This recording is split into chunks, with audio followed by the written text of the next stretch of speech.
नमस्कार साथीहरू, म केके। म आज पनि तपाईहरुमाझ एउटा नयाँ सामग्री लिएर आएको छु। आजको सामग्री पनि एकदम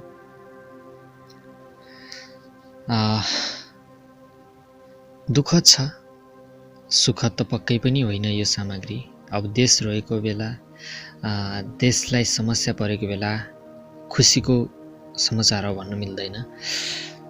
अहिले चाहिँ पछिल्लो स्थितिमा नेपाल चाहिँ निकै गम्भीर दिशातिर गइरहेको छ। नेपालका नेताहरूले देशलाई नै अर्को देशलाई हात लाउन बेर छैन।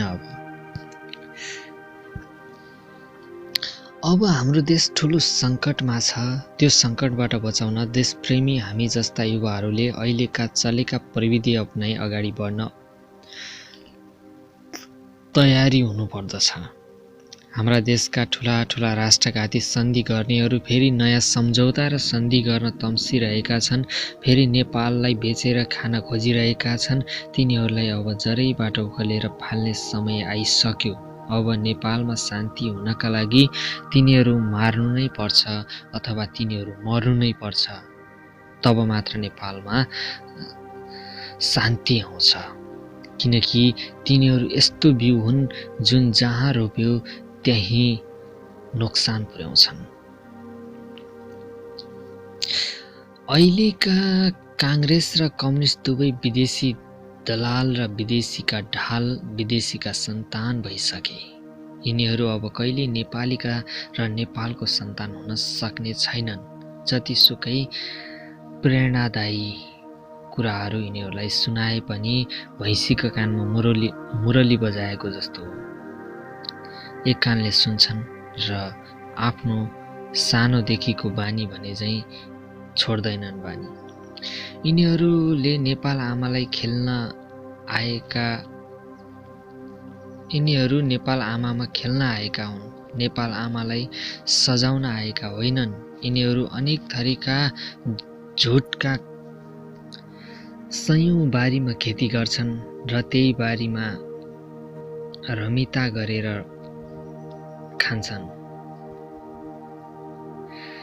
यिनीहरूका लागि त जनता भेडा बाख्रा नै हुन्। खासमा जनता पनि त्यस्तै छन्। हुन पनि हो, जनतालाई अप्सन पनि छैन।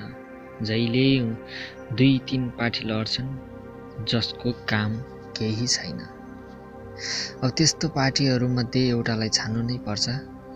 जनताले विकल्प नपाउँदा पनि जनता यिनै पार्टीलाई वर्षौं वर्षदेखि जिताउँदै आएका छन्। तर अब जनताले अप्सन खोजिरहेका छन्, नयाँ क्रान्ति खोजिरहेका छन्, नयाँ क्षमतावान र राष्ट्रभक्तियुक्त पार्टी खोजिरहेका छन्।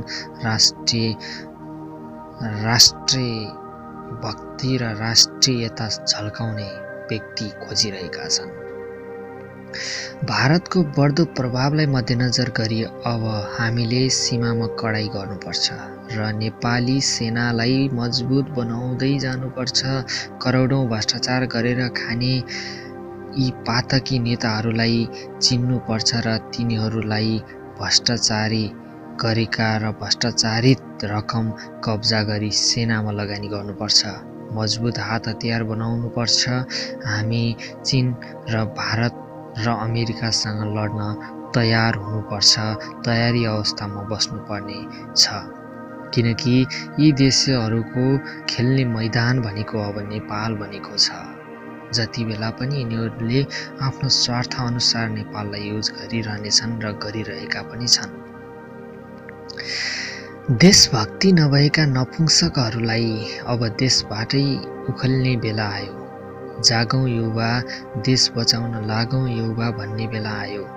अबका हाम्रो प्रेरणा भनेका केपी प्रचण्डे, बाबुराम शेरबहादुर होइनन्। अब हामीले ग्रेटर नेपाल राष्ट्रवादी मोर्चा जस्ता सचेत नेपाली जस्ता, नेपाल हाम्रो, हामी नेपाली जस्ता राष्ट्रवादी शक्तिलाई एक ठाउँमा ल्याउनु जरुरी छ र सक्नु पनि पर्छ। यिनीहरू अलग अलग बाटोबाट हिँड्नु हुँदैन। अलग अलग बाटोबाट हिँडिरहे भने यिनीहरू कहिल्यै पनि सही ट्र्याकमा आउन सक्ने छैनन् र पछाडि नै परिरहनेछन्। त्यसैले अगाडि आउनको लागि अब ठुलो झुन्ड बनाउनु आवश्यक छ राष्ट्रवादीहरूले। म त भन्छु थोपा थोपा मिलेर नै समुद्र बन्ने हो। त्यसैले राष्ट्रवादी युवाहरू, राष्ट्रवादी विद्यार्थी साथीहरू, विद्यार्थी सङ्घहरू, बुद्धिजीवी कर्मचारीहरू अब एक ठाउँमा आउनुपर्छ। नेपाली जनताले अप्सन नै खोजेका छन्, तर प्रश्न छ उत्तर छैन भने चाहिँ भइरहेको छ। अप्सन खोज्छन् तर वर्षै साल तिनै पार्टी त्यहाँ जान्छन् अनि अप्सन हुँदैन, तिनीलाई जिताएर नेपाली जनता फेरि पठाउँछन्। फेरि त्यसै गरी राज गर्दै यी कबाडी पार्टीहरूले नेपाललाई खाइसके। त्यसैले सतीले सरापेको पनि त्यसैले गुर्जिरहेको छ। त्यस्तो नेपाली जनता गुर्जिरहेका छन्। त्यसैले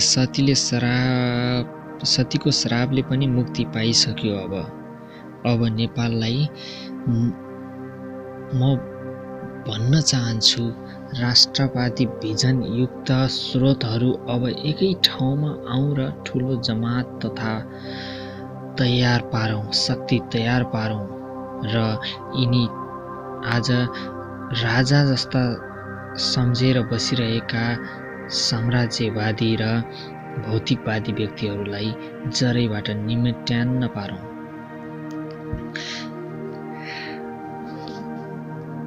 नत्र भने हाम्रो अस्तित्व मेटिन कुनै समय लाग्ने छैन। किनकि हामी जस्तो सानो देशमा जसले पनि सजिलै आफ्नो हैकम जमाउन सक्छ, सही नेतृत्व र सही विकल्प, सही ज्ञान नभएको खण्डमा। र यो त भारतले गर्दै पनि आइरहेको छ, प्रत्यक्ष देखिने गरी नै। अब हामी फेरि युद्धमा उत्रिन यदि पर्छ भने विशाल नेपालको परिकल्पना, सपना, कार्यविधि बनाएर अगाडि बढ्नुपर्छ। अबको हाम्रो भविष्य भनेको विशाल नेपालको नै रहनेछ। अब हामी आफ्नो पुरानो नेपाललाई पूर्ण पनि ल्याउनेछौँ। किनकि त्यो नेपाल अर्थात् अहिले भारतले उपनिवेश बनाएर बसेको छ, त्यो हामीले ब्रिटिसहरूसँग गरेको सन्धि हो। उनीहरूले छोडे लगतै त्यो सन्धि पूर्णतया खारिज भएको छ।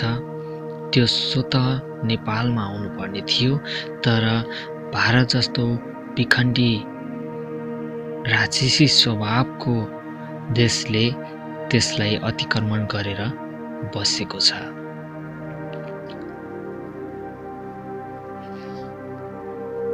भनिन्छ आवाज नै सबै थोक हो। आवाजले संसार पनि ढल्न सक्छ, संसार पनि कान ठाडा पारेर सुन्न सक्छ। हामीले आवाज उठाउनुपर्छ अब जताततैबाट, हरेक भाषाबाट, हरेक शक्तिबाट हाम्रो क्षमता अनुसारको आवाज हामीले उठाउनै पर्छ। जुन ब्रिटिसहरूको गुलाम बनेर बसेको देश भारतले, स्वतन्त्र ब्रिटिसले पनि जित्न नसकेको देश नेपाललाई हेपिरहेको छ, गिज्याइरहेको छ, रमाइलो मानिरहेको छ। हामी चुप छौँ किन? हाम्रो राजनैतिक परिवेश यति कमजोर छ कि त्यसलाई जसले सानो बच्चाले पनि हल्लाउन सक्छ। सानो कमिलाले पनि त्यसलाई बिगार्न सक्छ। त्यसैले नेपाली कमजोर कहिल्यै होइनन्, तर राजनैतिक जुन शक्ति भनेर हामी देश चलाउन लगाउँछौँ, त्यो शक्ति नै कमजोर भएपछि हामी नेपाली के नै गर्न सक्छौँ र? बोल्ने नै हो, सुन्नेले नसुनेपछि हाम्रो के लाग्छ भन्ने चाहिँ नै भइरहेको छ। तर बोल्नेले मात्र होइन, अब सुन्नेले पनि सुन्नुपर्छ। किनकि शक्ति भनेको नै बोल्नेबाट सुरु हुन्छ र शून्यमा गएर विस्फोट हुन्छ। मैले तत्काल एक शक्तिमा रहनुपर्ने भनी देखेका दूरदृष्टिरूपी व्यक्ति र पार्टीहरू यस प्रकारका छन्। नेपालमा पार्टी धेरै भए, त्यसैले पनि राष्ट्रप्रेमी पार्टी माथि आउन सकेनन्। यिनीहरूलाई माथि ल्याउन फेरि एक फेरा सबैले हातेमालो र हात समाएर अगाडि बढ्न जरुरी छ। विरत शक्ति बनाउन जरुरी छ। ठुलो विशाल क्षमताको पार्टी बनाउन, राष्ट्रवादी पार्टी बनाउन जरुरी छ। उक्त शक्ति देखेर संसार नै विकेन्द्रित होस्। नेपालका ठुला भनेका पार्टीहरू ठाउँबाट प्वाल परेर चुइन थालुन्, ठाउँबाट विखण्डित हुन्। जनताको हौसला यसरी बढोस् कि जुन देखेर स्वयं शिवजीले दर्शन दिउन्।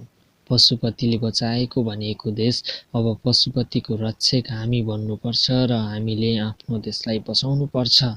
राष्ट्रवादी भावना अब सबैमा जाग्नुपर्छ भन्ने हाम्रो सोचाइ हो। अलग अलग भएर लड्नु भन्दा यी पार्टीहरू एक भएर लड्न म अनुरोध गर्दछु।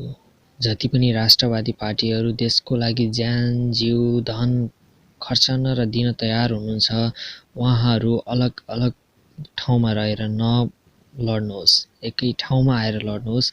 त्यसले तपाईलाई अगाडि बढ्न धेरै सहज गराउनेछ र यो गर्नु नै पर्ने पनि छ। साथीहरू, तपाईलाई यो सामग्री कस्तो लागिरहेको छ? राम्रो लाग्छ भने साथीभाइलाई यो सन्देशयुक्त सामग्री सेयर गर्न पनि नभुल्नुहोस्। तपाईलाई कस्तो लाग्यो कमेन्टमा पनि लेख्नुहोला। केही नयाँ कुराहरू यो विषयमा तपाईले कार्यक्रम यो विषयमा एउटा सामग्री बनाउनु पर्यो भन्ने लाग्छ भने त्यो विषय पनि लेखिदिनु होला। हामी त्यही तपाईहरुका कमेन्टहरूलाई नै पढेर अगाडि बढ्नेछौँ।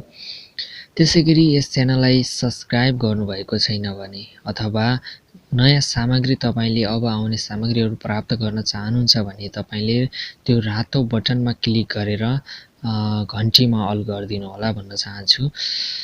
आजलाई यो सामग्री मैले यहीँनिर टुङ्ग्याएँ। तपाईलाई यो सामग्री कस्तो लाग्यो? अलिकति म चाहिँ तयारी अपुग भएकाले सरस्वती मैले राम्ररी भन्न सकिनँ कि म क्षमा प्रार्थी पनि छु, म क्षमा माग्न पनि चाहन्छु भन्दै आजलाई बिदा हुन्छु। नमस्कार।